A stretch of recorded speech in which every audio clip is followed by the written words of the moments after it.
ಮಂಗಳೂರಿನ ಶಕ್ತಿನಗರದಲ್ಲಿರುವ ಶಕ್ತಿ ವಿದ್ಯಾಸಂಸ್ಥೆಯಲ್ಲಿ ಕನಕದಾಸ ಜಯಂತಿ ಕಾರ್ಯಕ್ರಮವನ್ನು ಆಚರಿಸಲಾಯಿತು.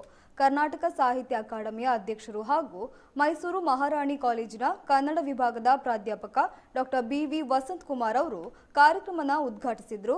ಕಾರ್ಯಕ್ರಮದ ಅಧ್ಯಕ್ಷತೆಯನ್ನು ಶಕ್ತಿ ವಿದ್ಯಾಸಂಸ್ಥೆ ಆಡಳಿತಾಧಿಕಾರಿ ಡಾಕ್ಟರ್ ಕೆ.ಸಿ. ನಾಯ್ಕ್ ವಹಿಸಿದರು. ಕಾರ್ಯಕ್ರಮದಲ್ಲಿ ಶಕ್ತಿ ಸಂಸ್ಥೆಯ ಸಲಹೆಗಾರ ರಮೇಶ್ ಕೆ, ಪ್ರಖ್ಯಾತ್ ರೈ, ಸುಧೀರ್ ಎಂಕೆ, ಶಕ್ತಿ ವಸತಿ ಶಾಲೆಯ ಪ್ರಾಂಶುಪಾಲೆ ವಿದ್ಯಾ ಕಾಮತ್ ಜಿ ಸೇರಿದಂತೆ ಸಿಬ್ಬಂದಿ ವರ್ಗ ಉಪಸ್ಥಿತರಿದ್ದರು.